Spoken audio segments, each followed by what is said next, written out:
It was the 1800s. America was growing, and vast financial empires were being built. Into this era of opportunity, one powerful man emerged, a man who pulled the financial strings of wealthy men and entire countries. A man who brought order to chaos. J. Pierpont Morgan. Twice, he was called on by American presidents to save the nation's economy. Both times, he was criticized for wielding the power to be able to do so. He amassed a personal fortune, spending his riches in ways that inspired some and outraged others. He was corpulent and intimidating. One contemporary said meeting his blazing dark eyes was like confronting the headlights of an express train bearing down on you. J. Pierpont Morgan was as powerful as a world leader. Wall Street was his empire.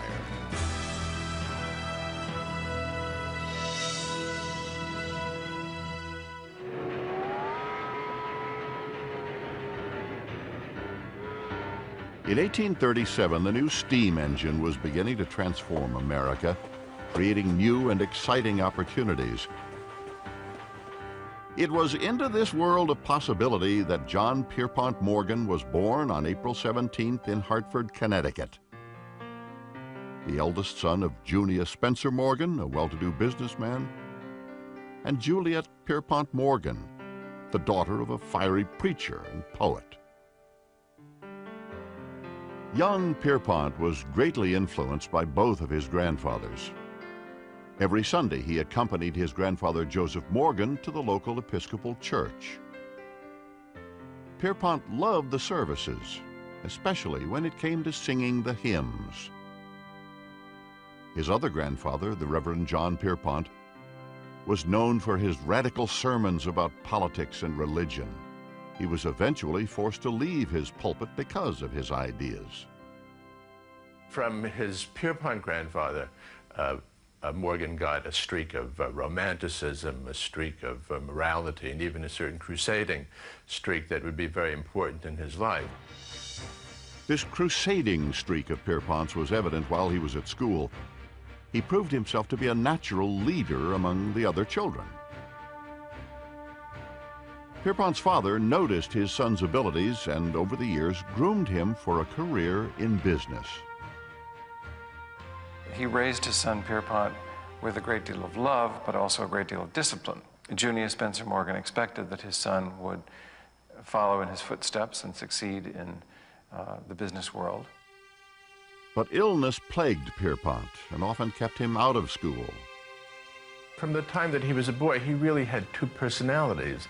One was this very jolly, animated, high-spirited, outgoing boy with tremendous energy and health. But then he would suddenly get these fainting spells, and that was accompanied by a personality that was more that of a brooding loner. Forced by illness to spend time alone, Pierpont perfected the game of solitaire, a game he played to relax when he felt tense or nervous. As his health improved, Pierpont spent much of his time accompanying his family to art galleries and concerts. It was at this time that he began to develop a lifelong appreciation for the arts. Pierpont Morgan started collecting as a child. He was very interested in collecting historic autographs, particularly of great Americans. Pierpont's interest in history served him well when he returned to high school. He wrote his commencement essay on his hero, Napoleon Bonaparte, a man whose power he was determined to emulate. Pierpont's father was looking for a position of power himself, and in 1854 he accepted a job at the Peabody Bank in London. It was an incredible opportunity. Junius would gain access to wealthy European bankers who in turn could provide capital to help build a burgeoning America. Pierpont was 17 when Junius moved the family abroad. Soon, he was on his way to college in Germany, where he showed a remarkable aptitude for mathematics. After his first year at the university, Pierpont's father decided it was time for his son to begin his career, and arranged for him to be given a job in a New York City banking firm. At 20 years of age, Pierpont left his family behind and sailed for New York, ready to strike out on his own. Pierpont began his business career as a clerk at a Wall Street bank. He worked hard, was orderly, and absolutely methodical, and he could add numbers with lightning speed. Despite long hours and dedication to his work, Pierpont also began to build a healthy social life in the city. He worked his way into the finest social circles. He made influential friends and cultivated business contacts that helped him build his career. He was often a guest in the homes of New York's most prominent families, and it was one such visit that changed his life. At a social gathering, Pierpont was introduced to the daughter of a well-to-do family. Her name was Amelia Sturgis, or Mimi. Pierpont was captivated by Mimi, and her family soon embraced this ambitious young man whose own family was across the Atlantic. When Pierpont wasn't visiting Mimi, he was searching for new opportunities. Pierpont had big dreams and was determined to find a way to turn them into realities. He wrote to his father frequently, sharing his personal observations and thoughts about business and life in New York City. Pierpont's insights and abilities showed a young man with great potential, and the partners at the firm were beginning to take notice. Pierpont was young, but showed remarkable business instincts, instincts that were soon to be tested. In 1860, the firm sent Pierpont south for a first-hand account of the cotton and shipping business. In Cuba, young Pierpont sampled his first Havana cigar, the beginning of a lifelong passion. From Cuba, he went to New Orleans, where he stumbled upon a business opportunity that he couldn't resist. But it was not without risk. A local sea captain was stuck with a shipload of coffee and no buyer. Immediate action was required or the coffee would spoil. Using the firm's money, Pierpont purchased the coffee and set about selling it to New Orleans merchants. He pulled it off, managing to turn a tidy little profit in the process. In New York, the partners of the bank weren't impressed. They were angry and felt the venture was risky. But Morgan believed that fortune smiles on those who act fast, and he believed his instincts about people would always make him a winner. He said the real risk was that he had misjudged the character of the captain, and that the captain would have lied to him. And this is sort of the quintessential issue of Morgan, that he was able to look at people and immediately make a judgment of their character and of their integrity, and one of his greatest strengths. With his modest success in New Orleans, Pierpont soon found that his ambition outstripped the opportunities the bank offered. So in 1861, impatient and determined to set off on his own, he left the bank to go into business for himself. Pierpont worked with his father to invest European money into American industry. Times were turbulent, however. Civil war threatened the country. But young Pierpont was smart and was backed by a powerful and influential father. America needed capital to grow, and Pierpont Morgan wanted in on the action of supplying it.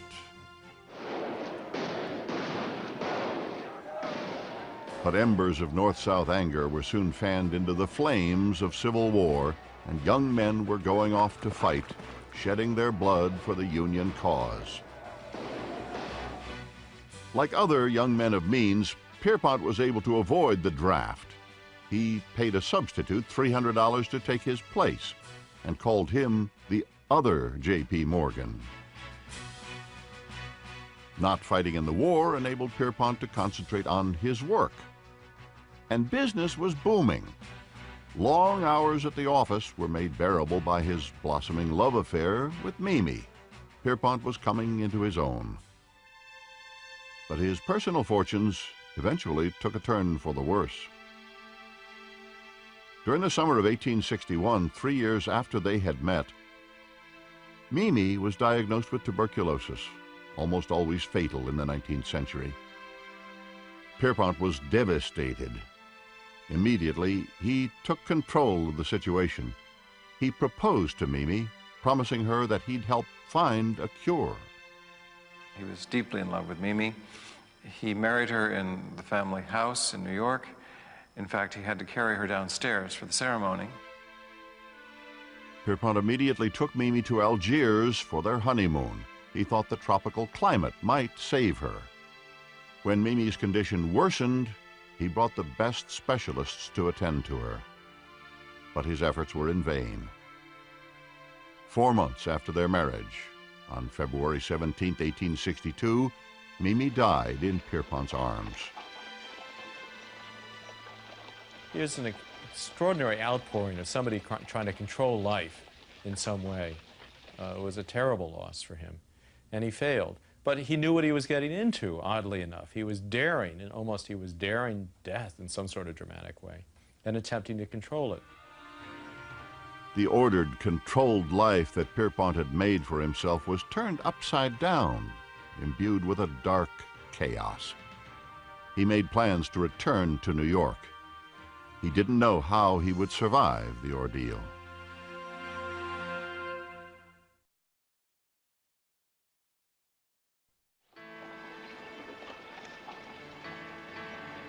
In the winter of 1862, Pierpont Morgan's beloved wife of only 4 months had died in his arms. He returned to New York a changed man. The loss was so powerful that, in a way, it forced him to keep his genuinely emotional nature under tight control. Pierpont immersed himself in his business. It helped him deal with the loss of Mimi. He continued to work with his father, directing European investments into American industry. Pierpont was looking for a larger platform, but for now, attending to his father's wishes kept him busy and helped him overcome his grief.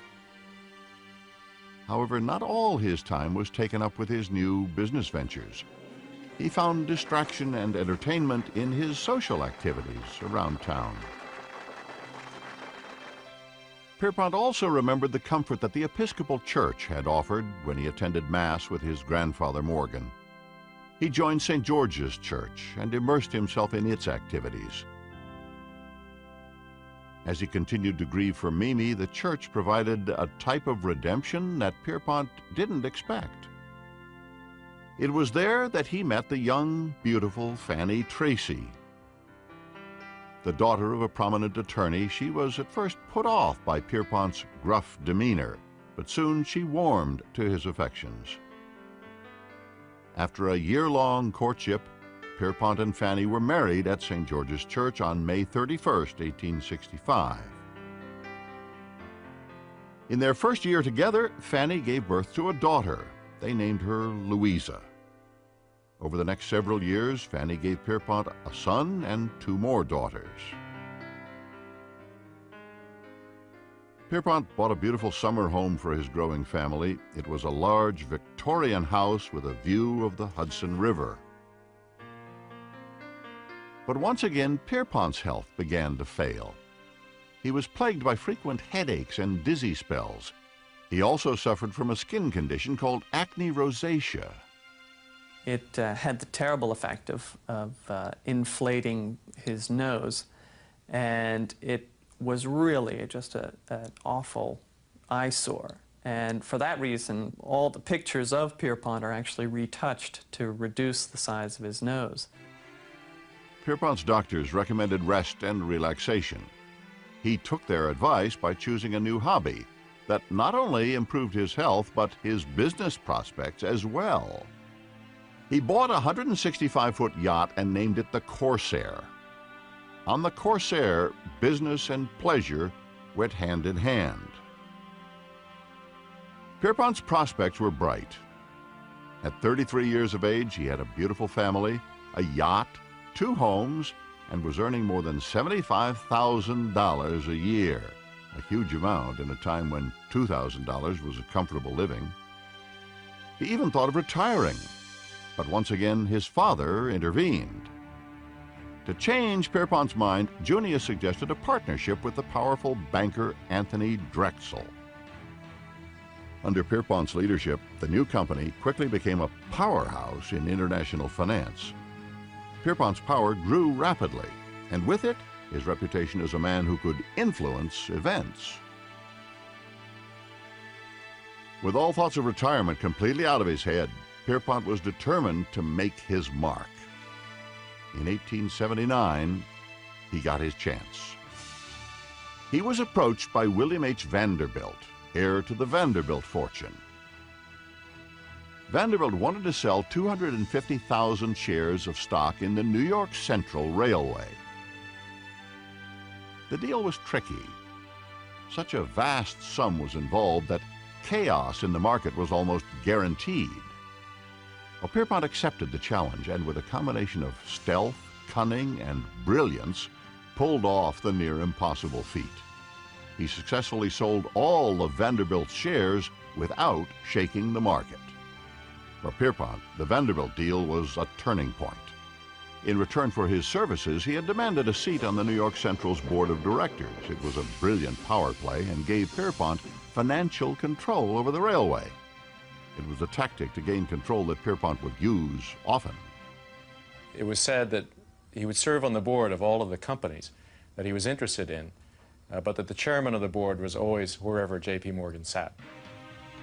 The financial world began to take serious notice of Pierpont Morgan. He was fast becoming Wall Street's darling deal maker, and his reputation for business savvy was matched only by his reputation for getting what he wanted. Physically, Morgan was an overwhelming presence.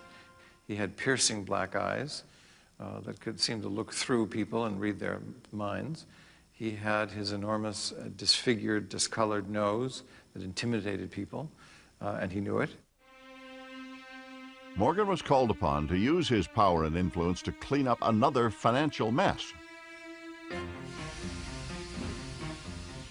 Two of the largest railroads in America were locked in a destructive financial battle.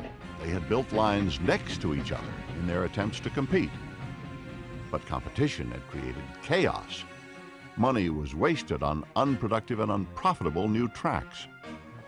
Collapse of one or both of these railroads was imminent and would spell disaster for investors, many of whom were represented by Junius and Pierpont Morgan. Pierpont was called in to help. As far as the British investors were concerned, the railroads were the Wild West, wild, woolly, and lawless, and they felt that Pierpont Morgan was the sheriff who would ride in and clean it up. Pierpont's strategy was a stroke of genius that revealed his determination to have things his way. His solution was to call a meeting of railroad owners aboard his yacht. Just a leisurely boat ride along the Hudson to discuss a possible agreement. Once aboard, Morgan let the men know that he expected a compromise. Time passed. The boat sailed up and down the Hudson River. It was soon apparent that Morgan would not let the railroad owners off the boat until they came to an agreement. Morgan was a very flamboyant and almost operatic figure, and like all great actors, he liked to have great stage sets for his big set pieces. He found that very often, in order to get a business deal, it helped to isolate people and also to set a deadline. Morgan's plan worked. The railway owners agreed to stay out of each other's territory. Morgan's outrageous tactics earned the agreement a special name. It became known as the Corsair Pact. By the end of the 19th century, Pierpont Morgan had become a tycoon in his own right. He was no longer living in the shadow of his father. But once again, just as he was enjoying his success, a series of personal tragedies struck. In the winter of 1884, Pierpont's mother, Juliet, died in London. Then in April of 1889, Pierpont took Fanny and their children to visit his father in the south of France. It was the last time they would see Junius alive. In April of 1890, Junius Morgan was killed in a carriage accident. The death of his father signaled a change in Pierpont Morgan's own life. Junius's estate was worth over $14 million, and Pierpont received the lion's share. I think that Pierpont Morgan's father's death did have a profound effect upon him. I think that effect was a liberating one. When his father died in 1890, it set Pierpont Morgan free. One of the first things Morgan did with his large inheritance was to build a bigger, more elaborate yacht. This one measured over 241 feet, one of the largest pleasure vessels afloat. When somebody asked Morgan how much it cost to keep such a large yacht, he answered, "If you have to ask, you can't afford it." Between the yachting ventures and the business deals, Morgan's family saw little of him. While he may have spent a lot of time away from home, Morgan still had a profound effect on his children. His only son, Jack, was groomed as the heir apparent. After graduating from Harvard in 1889, he began work as an apprentice on Wall Street. Jack, like Pierpont, followed his father into the family business. And business was booming. Morgan's bank acquired more companies, placing Morgan and his partners on boards of directors all over the country. But the American economy was fragile, and in 1893, the stock market crashed. The nation was thrown into a devastating depression. More than 100 railroads declared bankruptcy, causing a domino effect that threatened other businesses and promised complete collapse of the economy. Once again, powerful men called upon Pierpont Morgan to bail them out. Morgan reorganized the railroads by streamlining operations and was quickly able to reverse the downward spiral. But his help came at a price.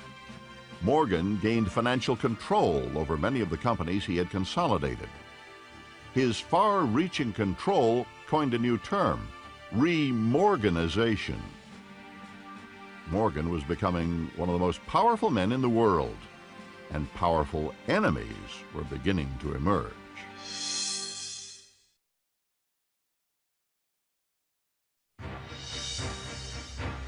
By 1893, J. Pierpont Morgan was one of the most powerful men in America. But life wasn't all business for Morgan. He frequently traveled to Europe, voraciously collecting rare books and great art. Shortly after his father's death in 1890, he began to collect on a massive scale. And within a very short time, he became, quite simply, the greatest art collector of modern times.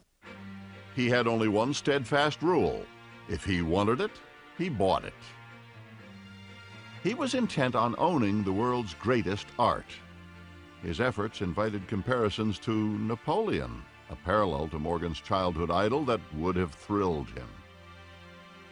He once wrote a letter to his sister saying, I'm done with the Greek antiquities, I am now at the Egyptians. He was like a freight train going from one period of art history to another.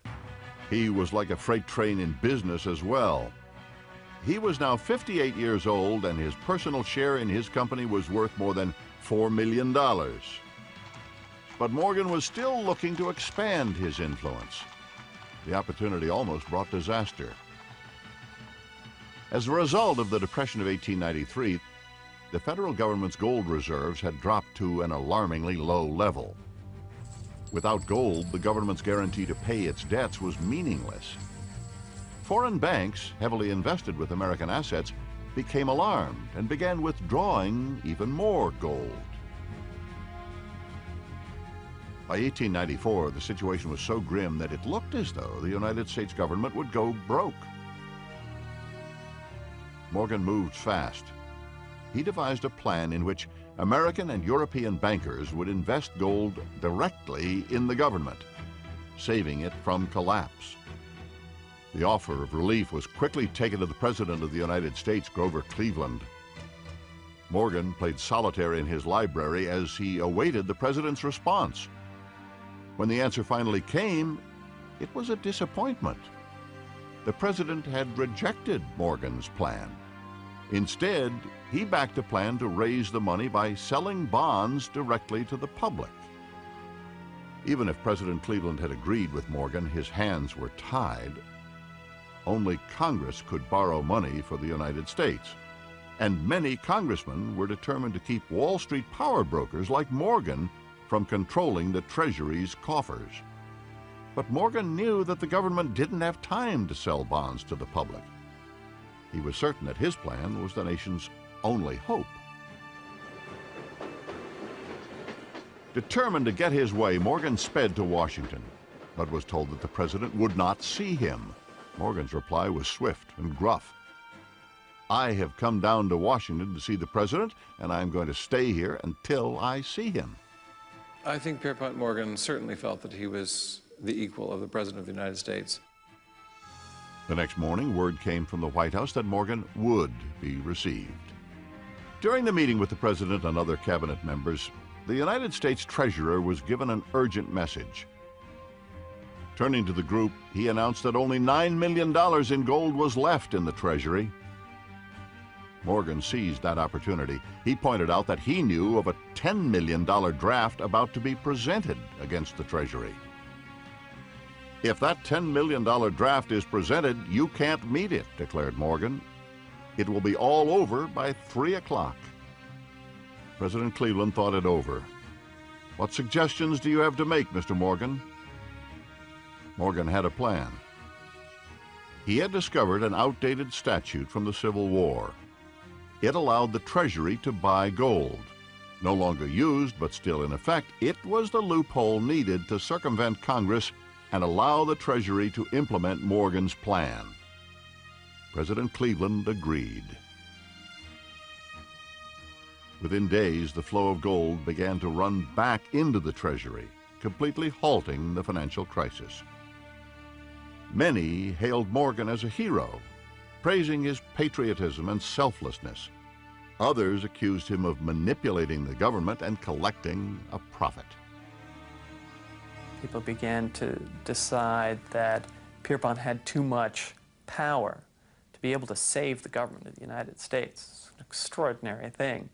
And therefore, the only way that he could have done it is by having some sort of evil capability. With the chaos, uncertainty, and intense criticism that often plagued Morgan's life, there was one source of stability: St. George's Church. The Reverend Rainsford, one of the few close friends Morgan had, said, "Sometimes I found him kneeling in prayer or reading or singing a hymn without organ and alone. No one but the aged sexton and myself knew that the great master of men and things was worshiping in the temple."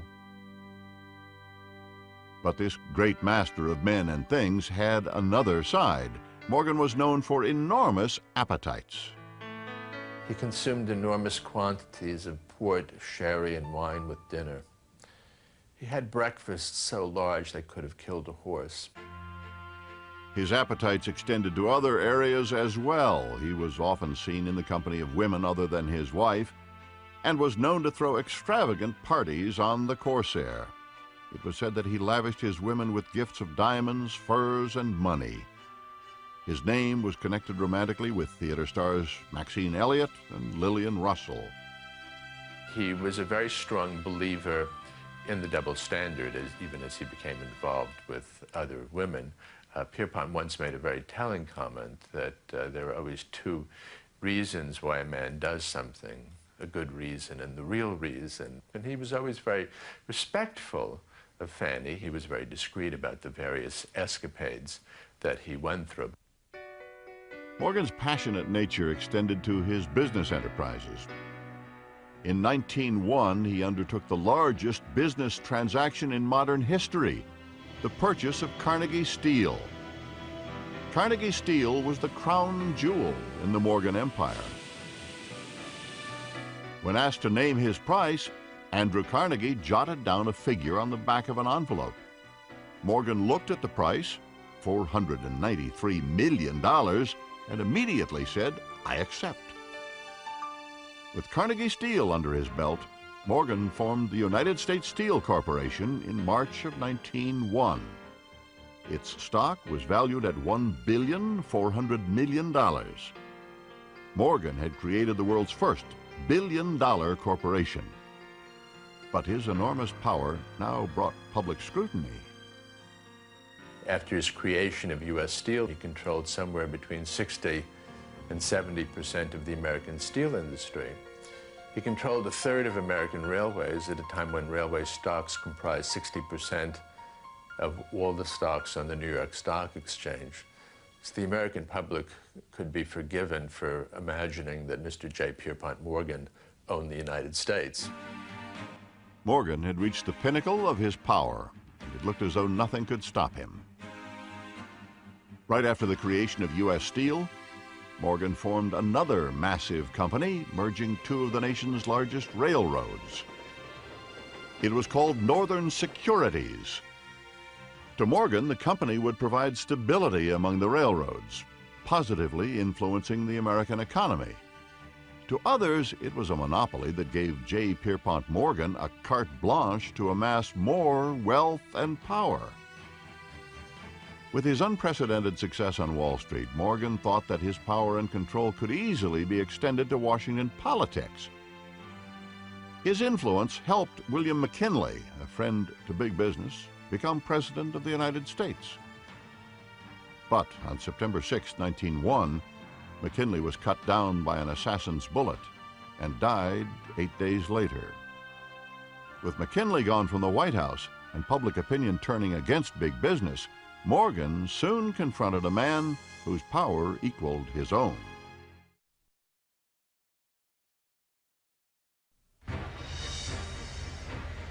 New York in 1901 was buzzing with power, money, and influence. And in the center of it all was the most powerful man in the nation, J. Pierpont Morgan. He had a very powerful presence. Descriptions of him walking up and down Wall Street, pushing people out of the way. But the fact is, he didn't have to push people out of the way. They saw him coming and they leapt out of the way. And he needed all his power and influence as events forced Morgan into the toughest fight of his life. Theodore Roosevelt became president after McKinley's assassination and immediately set out to rethink government support of big business. He was an unknown entity, but to the extent that people in New York knew his record, they also knew that he was something of a loose cannon who had gone on record as criticizing businessmen. 4 months after Roosevelt became president, Morgan found out firsthand where that cannon was pointing. The Attorney General of the United States, Philander C. Knox, set out to prosecute Morgan's Northern Securities Company for breach of the Sherman Antitrust Act of 1890. Roosevelt was determined to break up the trusts and return power to the little guy, and he would use Morgan to set the example. For the second time in his career, Morgan rushed to Washington to see the president. In a meeting at the White House, Morgan protested to Roosevelt that he should have been given a chance to restructure Northern Securities himself. "That is just what we did not want you to do," the president replied. "If we have done anything wrong," said Morgan, "send your man to my man and they can fix it up." "That can't be done," Roosevelt said. The Attorney General added, "We don't want to fix it. We want to stop it." Morgan was furious. No politician would tell J. Pierpont Morgan how to run his business. Morgan went to the courts and fought the breakup of his company, but the decision was upheld by the Supreme Court. Northern Securities was officially dissolved. Pierpont Morgan resented Theodore Roosevelt, finally. And once when he heard that Roosevelt was going off to Africa on a safari, Morgan said, "Good, I hope the first lion that meets him does his duty." Morgan knew he had been beaten, but he wasn't about to give up. He was still powerful and just as determined to control and influence events as ever. Despite their father's frequent absences and his immersion in business affairs, Morgan's children were successful and well established in their personal lives. Morgan delighted in his grandchildren. His gruff demeanor softened when he was around them. With his children on their own, Morgan had more time to pursue his travels and his collecting. But his purchases had outgrown his house, so he decided that he would have a library built to display his treasures. He spared no expense. That a building of this magnitude would be built as a private library for a private person in New York was an extraordinary thing. Morgan also gave enormous amounts of money away. In addition to his numerous charities, he gave close to $2 million to build monuments to his father at Harvard University and the Wadsworth Atheneum, a museum in his hometown of Hartford. It was in his new library, however, that Morgan would achieve his final crowning glory. In the fall of 1907, another panic hit Wall Street. One of America's largest trust companies had collapsed, sending shockwaves throughout the American economy. In Washington, President Roosevelt saw political disaster loom large. Immediate action was required, and Roosevelt's advisors knew that there was only one man with the power to save the nation. The president who had prosecuted Morgan for having too much control was about to hand that control back to him. Roosevelt sent the Secretary of the Treasury to New York with $25 million in government funds to be placed at Morgan's disposal. Morgan used the money strategically and bought the national economy some time. But there was more work to be done. The public was in a panic. Trusts were continuing to fail as people rushed to withdraw their money. The situation looked desperate, but Morgan had a plan. He reasoned that by rescuing the failing trusts, it might reverse the downturn and restore public confidence. He knew the answer was to get the larger trusts to invest money in their weaker competitors. This wasn't easy, but Morgan's powers of persuasion were unmatched. He gathered the trust company presidents in his study in the library beneath the gaze of his statues of saints and Madonnas. He cast a long, penetrating look at each man and launched into a plea for cooperation that at times sounded like a command. He left the presidents to debate the merits of the plan. Morgan then walked to the front door of the library, locked it, and removed the key. He retired to another room and played solitaire, waiting for a solution. Hours passed, and still the men could not agree on Morgan's plan. But they would agree eventually. Morgan had locked them in. No matter what it took, the bankers would see things Morgan's way, or they'd stay in his library forever.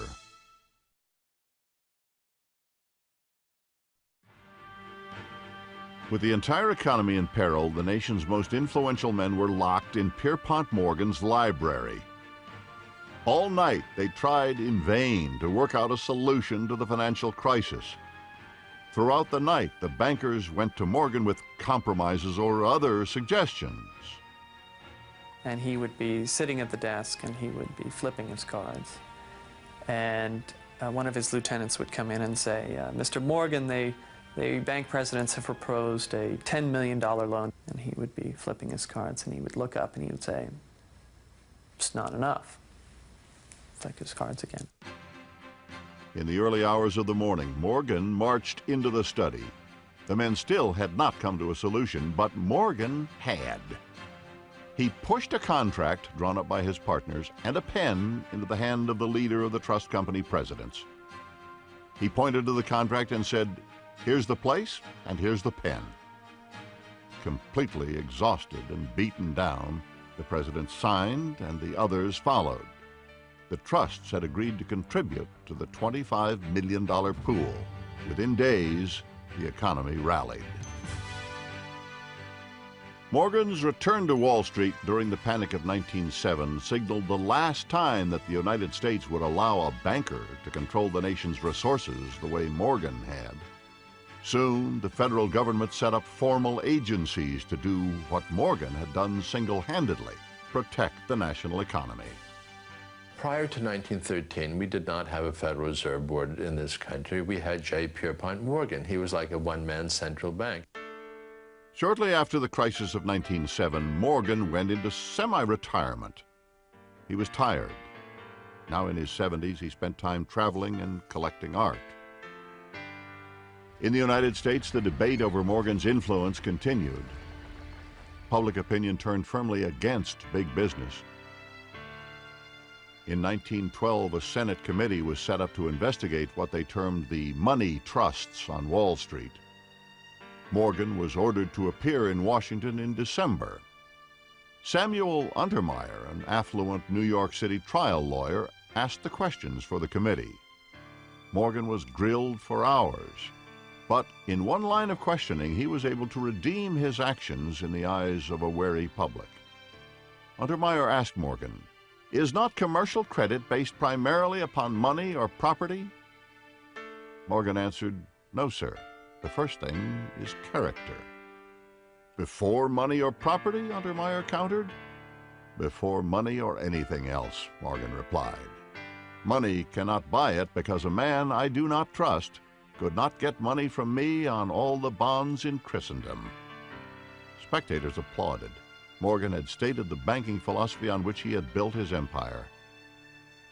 But his reign as the emperor of American finance was over. The country embraced the 20th century. The banking world moved forward without Pierpont Morgan. As soon as the hearings were over, Morgan returned to his travels. But Pierpont Morgan's time ran out. On March 31st, 1913, he died in his sleep in a hotel in Rome. He was 75. Thousands of people flocked to St. George's Church for Pierpont Morgan's funeral. His body was taken to Hartford, where he was buried in the family plot. As a final tribute, the New York Stock Exchange stayed closed that morning, one of the few times in its history.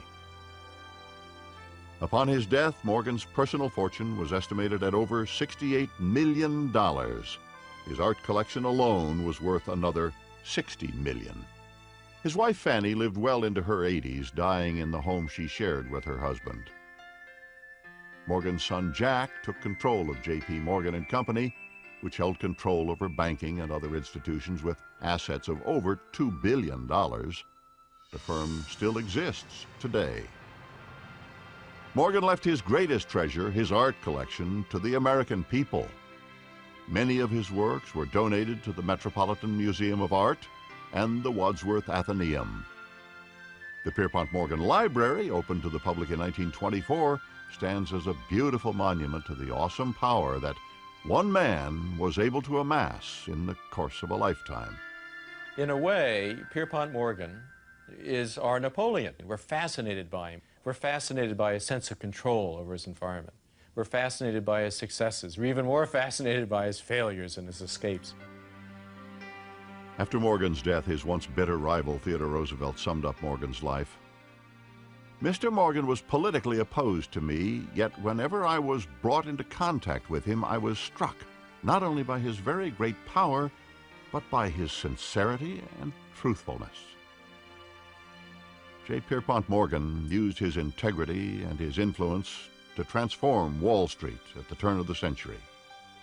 In the process, he changed America forever.